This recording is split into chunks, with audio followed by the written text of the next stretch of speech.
Assalamualaikum warahmatullahi wabarakatuh. Salam sejahtera bagi kita semua. Perkenalkan, nama saya Rifki Hanung dengan NIM 2003056007. Saya mahasiswa dari Universitas Mula Warman, Fakultas Pertanian jurusan Peternakan angkatan 2020.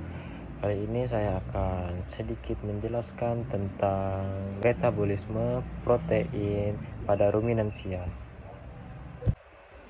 Sebelum masuk ke metabolisme protein, saya akan menjelaskan sedikit tentang metabolisme. Apa sih metabolisme itu?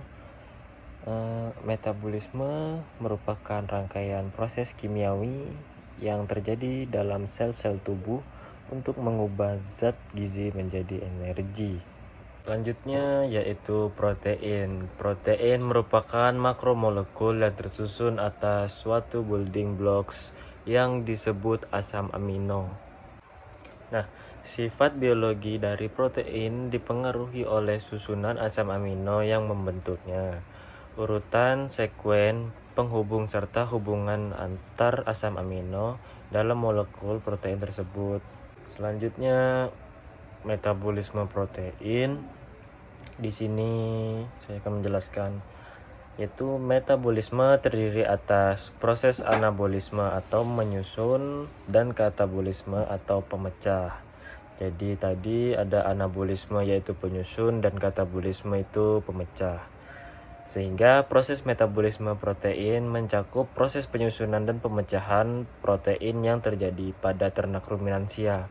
Secara biologis, asam amino ditentukan dalam bentuk terionisasi, baik hanya pada gugus amina atau gugus karboksilnya, ataupun dapat pula terjadi pada keduanya yang dipengaruhi oleh pH. Asam amino juga dikelompokkan berdasarkan kemampuan tubuh dalam menyediakannya, yaitu ada asam amino esensial dan asam amino non-esensial. Asam amino esensial merupakan asam amino yang tidak dapat diproduksi tubuh dengan sendirinya, sehingga perlu tersedianya dalam pakan. Sebaliknya, asam amino non-esensial yaitu asam amino yang dapat diproduksi tubuh dengan sendirinya. Struktur asam amino itu sendiri yaitu ada struktur umum yang merupakan karbon yang berkaitan dengan hidrogen, gugus amina, dan gugus asam. Adapun contoh dari asam amino yaitu seperti glisin, alanin, aspartik acid, dan penilalanin. Adapun fungsi dari protein, yang pertama yaitu sebagai regulator keseimbangan cairan tubuh. Yang kedua, regulator asam basa. Yang ketiga, transporter atau membawa nutrien dan molekul lain. Yang keempat yaitu antibodi atau protein berperan dalam penjagaan dari penyakit dan esensial dalam sistem imun.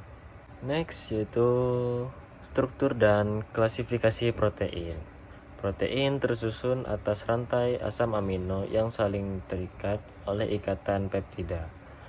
Ikatan peptida ini terbentuk atas reaksi yang terjadi antara gugus amina dari sebuah asam amino dengan gugus karboksil. Protein dikelompokkan menjadi dua, yaitu simple protein dan kompleks protein. Simple protein merupakan molekul protein yang hanya tersusun atas rangkaian asam amino, dan sedangkan kompleks protein merupakan molekul protein dengan adanya konstituen tambahan selain asam amino.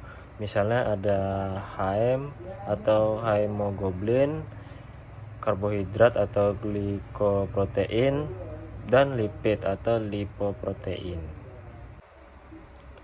Selanjutnya ada klasifikasi protein. Yang pertama ada globular proteins yang terdiri dari albumin, globulins, glutelins, dan prolamins. Yang kedua ada fibroprotein yang terdiri dari kolagen, elastin, dan keratin. Yang terakhir ada conjugated protein yang terdiri dari nukleoprotein, mukoprotein, glikoprotein, lipoprotein, dan yang terakhir ada kromoprotein. Pencernaan protein dalam mulut itu dengan proses mengunyah dan adanya saliva pada mulut tidak akan merusak struktur protein hingga memasuki proses pencernaan dalam saluran pencernaan.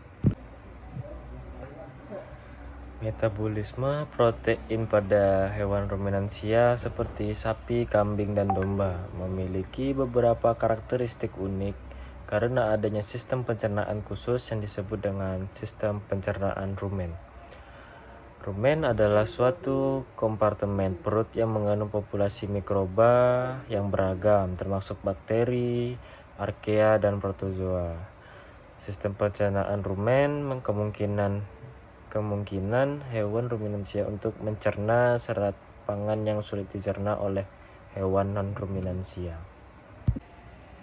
Mungkin itu tadi sedikit pemaparan materi dari saya tentang metabolisme protein pada ruminansia. Jadi di sini saya akan menyimpulkan yaitu proses metabolisme protein pada ruminansia sangat bergantung pada kerja mikroba rumen dan fermentasi yang terjadi di dalam rumen.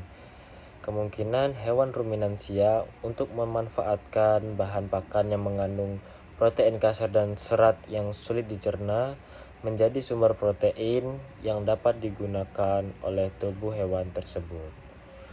Mungkin itu saja dari saya, kurang lebihnya mohon maaf. Saya akhiri. Assalamualaikum warahmatullahi wabarakatuh dan salam sejahtera bagi kita semua.